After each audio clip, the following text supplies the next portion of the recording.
Hello everybody, this is bryanbaugh, creator of Wulf and Batsy. Back with you for another drawing video. This drawing video is picking up right where the last one left off. In fact, this is a little replay of the ending of the previous drawing video, where I wanted to show you how I do one of these blank variant sketch covers from scratch, from beginning to end. And I penciled in the rough drawing, but I didn't get to ink it on the last video because I ran out of time. So I thought I would just do a little replay of the pencil stage for you here, just to remind you of what it looked like and to kind of show you the whole thing from beginning to end. And then we'll get into the inking stage.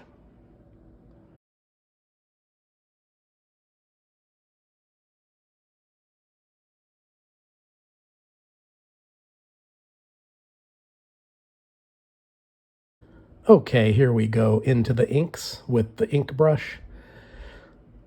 I probably did this, I don't know, a few days later. This was a weird drawing because I laid in that pencil drawing, and for some reason I hadn't decided what to do with Batsy's arms. And for some reason, sometimes, I don't know what it is, I just have to like put a drawing aside and just let it kind of marinate in my brains for a couple of days, and then it'll just kind of hit me what to do, how to finish it off, and then I'll get back into it. And you'll see me put in Batsy's arms eventually after I get some inking done on Wulf. This video is coming out probably about a week later than it was supposed to. We just had Halloween, and I did a Halloween video. I wanted to get that video out for the week of Halloween. And then the following week, I busted my tail to get another video done, an entirely different video, which related to a Wulf and Batsy project that was supposed to come out here relatively soon, but it's now been postponed, probably for the better in the long run, I think.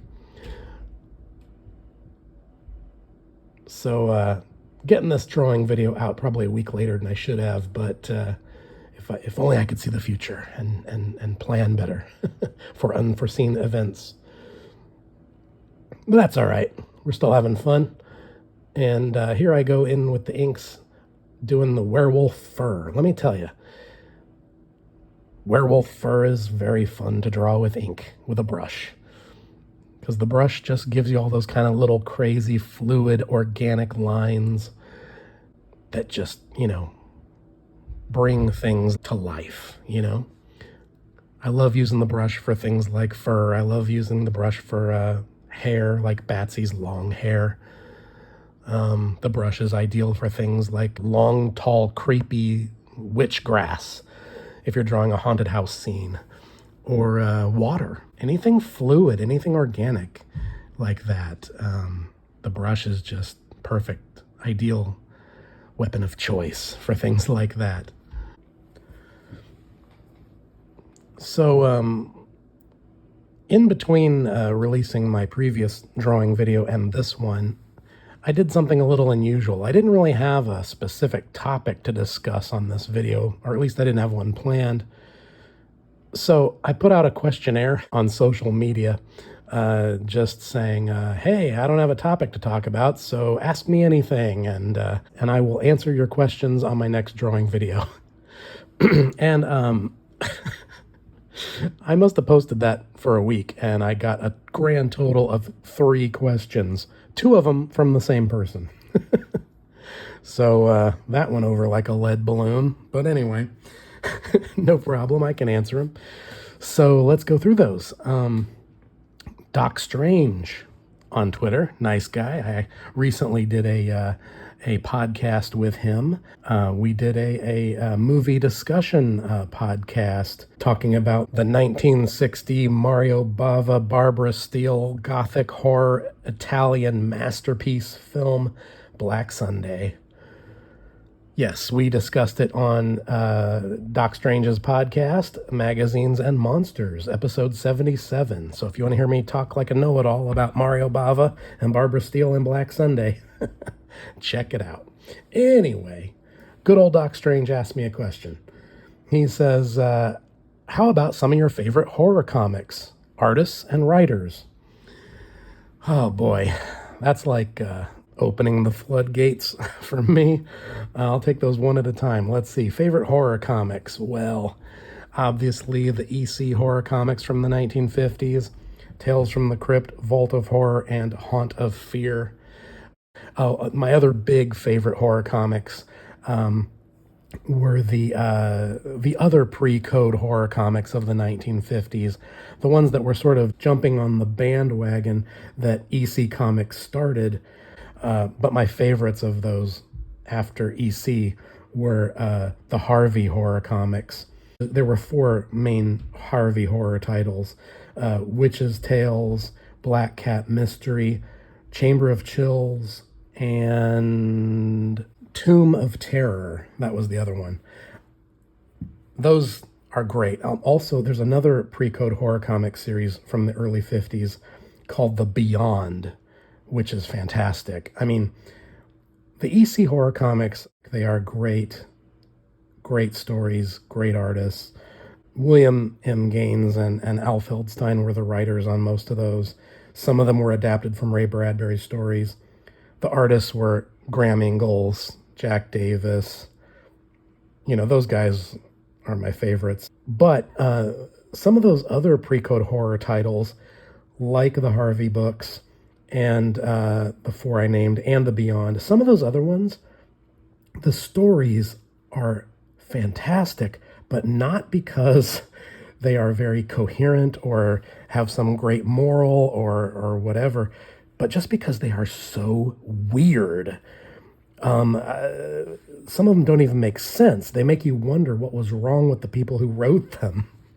But they are so demented and so crazy, a lot of the story premises, that they're just wonderful. I love the overall sense of dementia and weirdness that runs through the Harvey horror comics and the Beyond, and a lot of those other pre-code horror comics as well. Manny Stallman was one of the artists on those pre-code horror comics that I just loved. He had a really weird, distinctive style. Basil Wolverton's pre-code horror stories are awesome. He had a great style. I also love, the Warren magazines from the 70s, Creepy and Eerie magazine, Vampirella, of course, but Creepy is the big one. That's the one I really love the most, especially the early issues with the Frazetta covers. Jim Warren, who published Creepy and Eerie and Vampirella, actually hired a lot of the artists who had been working at EC. And then there were some of the other crazy horror comics magazines that came out in the 70s that were sort of jumping on the bandwagon of what the Warren magazines were doing. And there were other companies like Skywald, for example. But the one I love the most was a company called Eerie Publishing.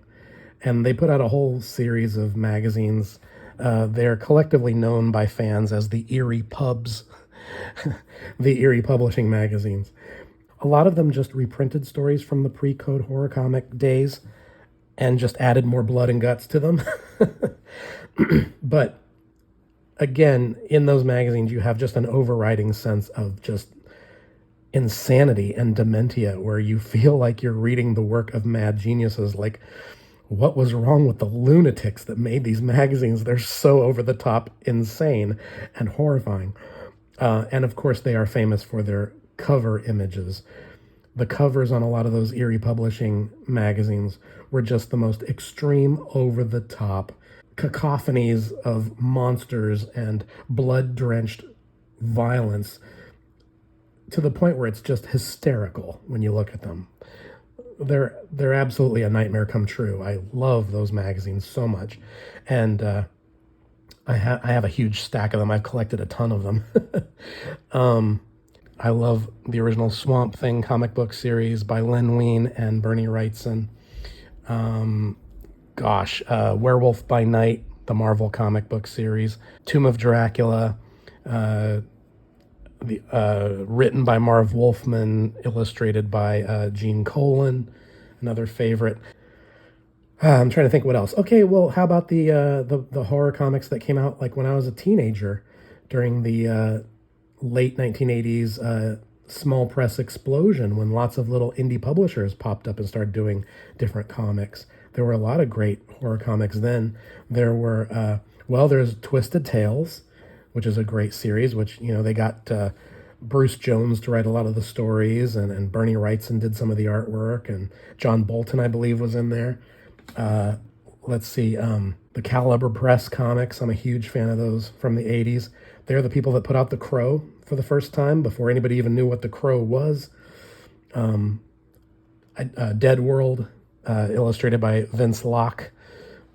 Great, great stuff. There was also a horror comic in the 80s that I was a huge fan of called Gore Shriek, which had some really great artists on it.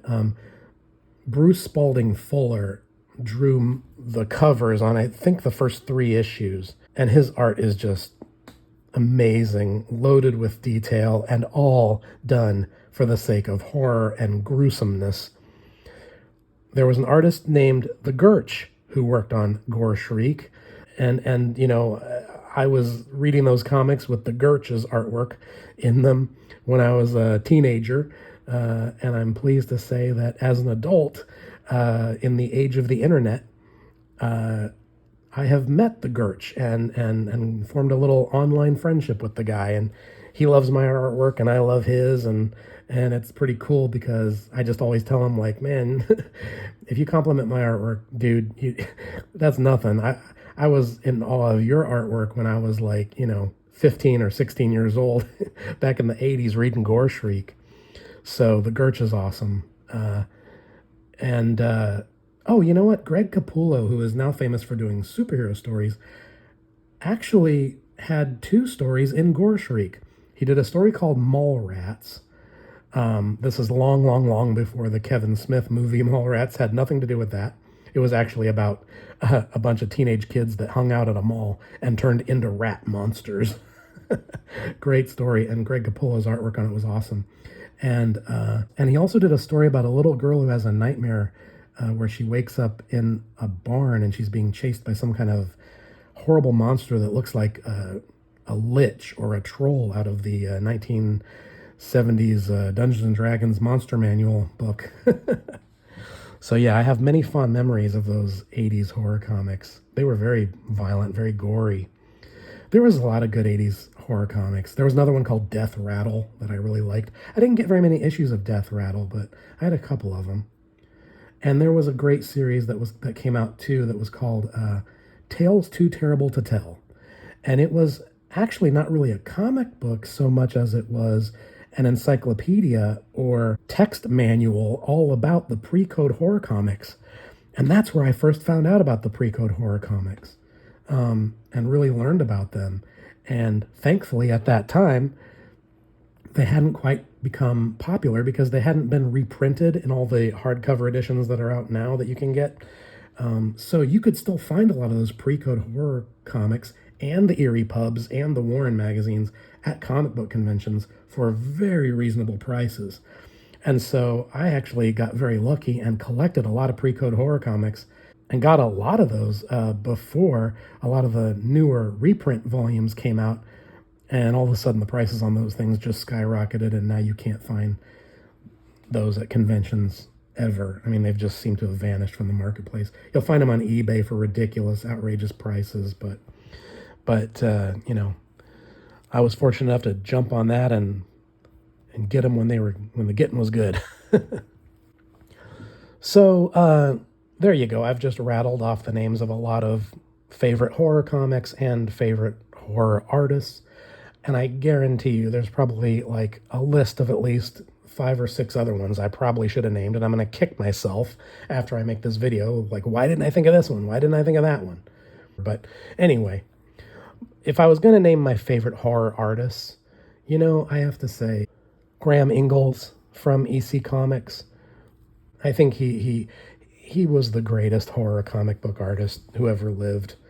I mean, a lot of people consider Bernie Wrightson the greatest horror comic artist. but Bernie would tell you that he got all of his inspiration from Graham Ingalls. If Graham Ingalls is my Yoda, then Bernie Wrightson is like my Obi-Wan Kenobi. I love those guys' work so much, and I'm just absolutely in awe of it. And Wrightson was popular when I was a kid in the late 70s, early 80s. That's when he was coming off of Swamp Thing, and he was illustrating House of Mystery, House of Secrets. He was doing work for Creepy Magazine. And he was hugely popular in the 70s and 80s. He started doing stuff for Stephen King in the 80s. He did the Creepshow comic book. He did Cycle of the Werewolf, all the artwork in that. His Frankenstein book, of course, came out. All those comics he illustrated that Bruce Jones wrote, which are some of them are now in that great book, Freak Show. Bernie was iconic even when I was a kid. And so he was, for years, as when I was young, I would say Bernie Wrightson was my favorite horror comic book artist.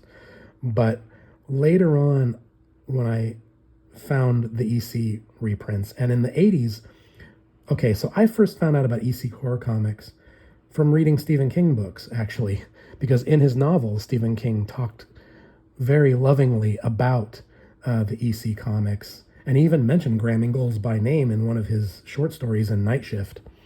So I went to the comic book store like in 1986 as a kid and started looking in the back issue bins for anything with the name Tales from the Crypt or Haunt of Fear or Vault of Horror on it. And sure enough, that was around the time when this guy Russ Cochran was putting out, maybe it was him or maybe it was a company called Gladstone. It was one of them, but they were putting out reprints of the EC horror comics in the 80s. And I found them in the back issue bins and I bought them instantly with my allowance, took them home and was just floored. They were every bit as good as Stephen King told me they were. And the older I got and the more I looked at those things, especially getting the black and white editions and really studying the artwork, especially Graham Ingalls' brushwork in there, it's just masterful. And it's not just Graham Ingalls' brushwork, it's also his compositions and his use of lighting.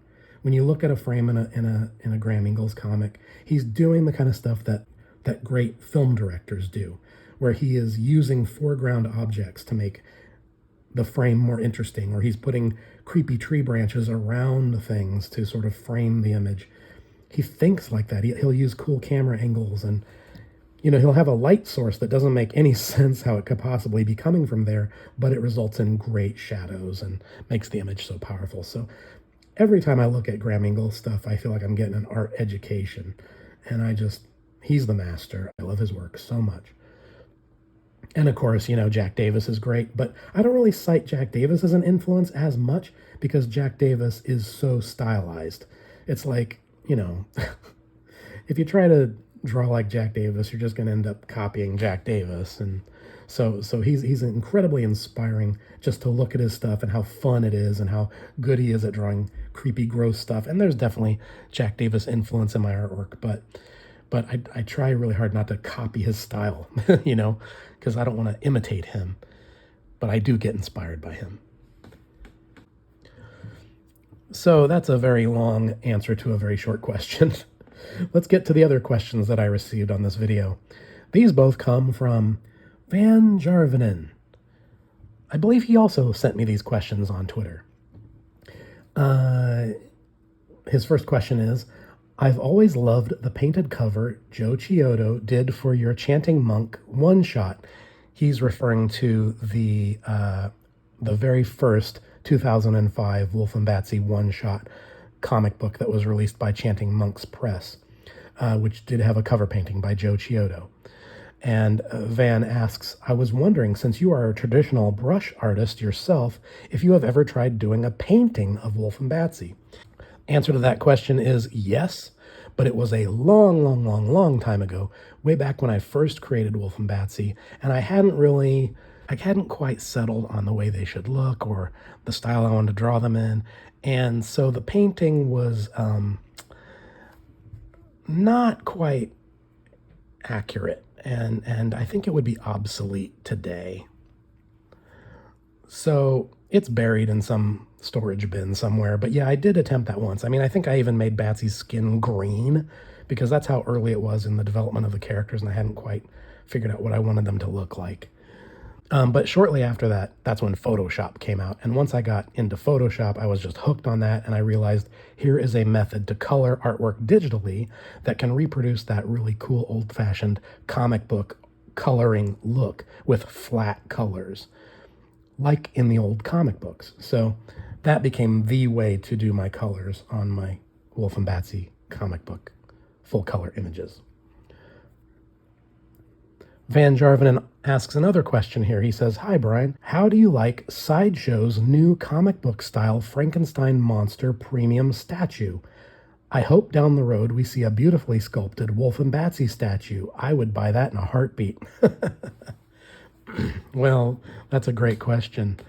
I am a huge action figure collector. I love action figures, and of course, I mean, I collect Star Wars figures, I collect superhero figures, but my absolute favorites, of course, are monster figures. And I got a ton of monster action figures. And Sideshow, which he names in his question here, is a cool company. And they were cool when they started out, and I was fortunate to be of the age where I had a good job and I was making pretty good money, and I was able to buy the earliest Sideshow figures of the Universal monsters, and I still have them all. And Sideshow was pretty cool for a number of years with their figures, but I think they have been outclassed in more recent years by Hot Toys from China, and now I'm a pure Hot Toys collector. I don't get any Sideshow stuff anymore, really. I have seen the new statue you're asking about, the comic book style Frankenstein monster premium statue. It's okay. It does look cool, no question about it. But it does have this big, bulky, muscular, kind of Incredible Hulk physique. And I get where that comes from. There's always been this kind of view of the Frankenstein monster being super strong and powerful and everything. I do get that. But for me, I guess I'm a purist. I like the Frankenstein monster to be, yes, big, wide shoulders, yes, very tall and hulking, but with those long, skinny, gangly limbs and the emaciated, shrunken skull-like face, the Karloff physique, So I'm not going to knock it. Yeah, that statue is a cool statue, but it's not my idea of what I feel like the Frankenstein monster should look like. So it's not for me, but it is cool looking, and it is obviously well made. I mean, they did a good job on that one. The sculpt is cool, the painting is cool, the colors on it are cool. Yeah, it's cool, sure. It's just not my idea of what I feel like Frankenstein's monster should look like. And as for the other question, you said, I hope down the road we see a beautifully sculpted Wulf and Batsy statue. I would buy that in a heartbeat. Obviously, I would too. I'm a collector. I love figures. I'm more of an action figure guy than a statue guy, though. I don't really buy a lot of statues, mostly because I'm paranoid that I'm such a klutz. With a statue, I'd be sure to knock that thing off the shelf by accident and break it or something. So I've always been too paranoid to own statues. But I definitely collect a lot of figures. And man, if somebody came out with Wulf and Batsy action figures, I don't care if they were little 3-inch tall, Kenner Star Wars style, like Super 7 does these days, that company, where they make the retro 3-inch action figures. I'd buy those in a heartbeat. That'd be awesome. I would love 1970s style Mego dolls. Because those were popular when I was a little boy, and I had a ton of those when I was a kid. Wulf and Batsy Mego dolls, can you imagine? Wouldn't that be great? Just so cheesy and old-fashioned and cool. You know what? One of the great action figure companies right now is NECA. The horror characters that they've been doing new figures of the Universal monsters and all these great 1970s and 80s horror movie characters. Beautiful action figures. I've been collecting those like crazy. I'm going broke collecting those things because they made so many cool characters and they look so good. That would be fantastic. Can you imagine? Yeah, obviously.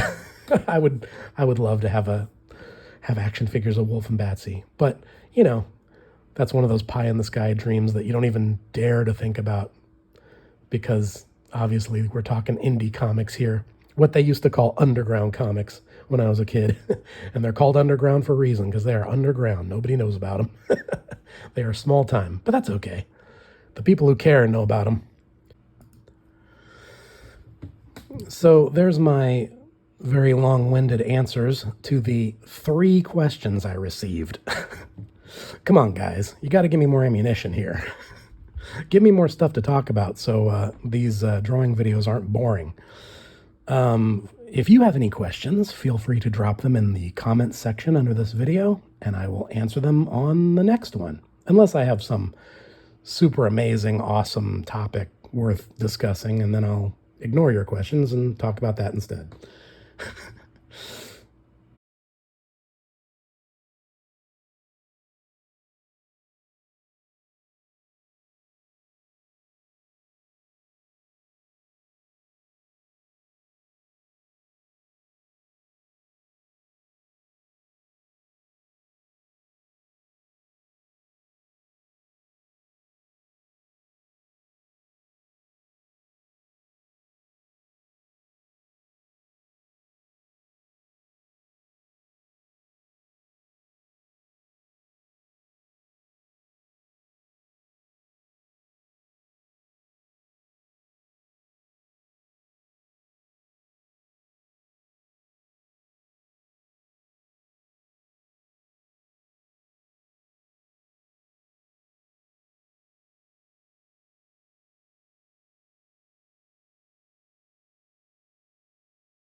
And returning my attention to the drawing in progress here, looks like I am just, at this point, putting in the last details.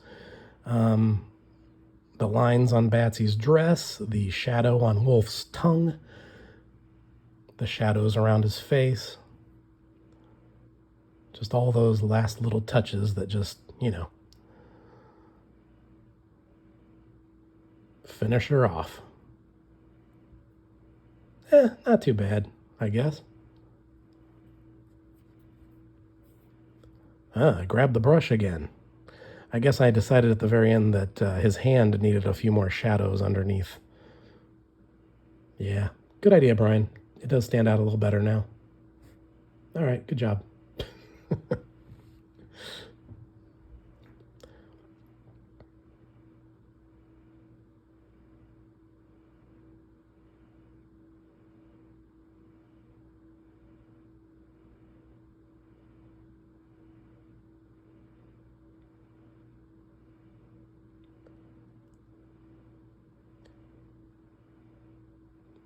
And of course, sign it, and we will call this one done.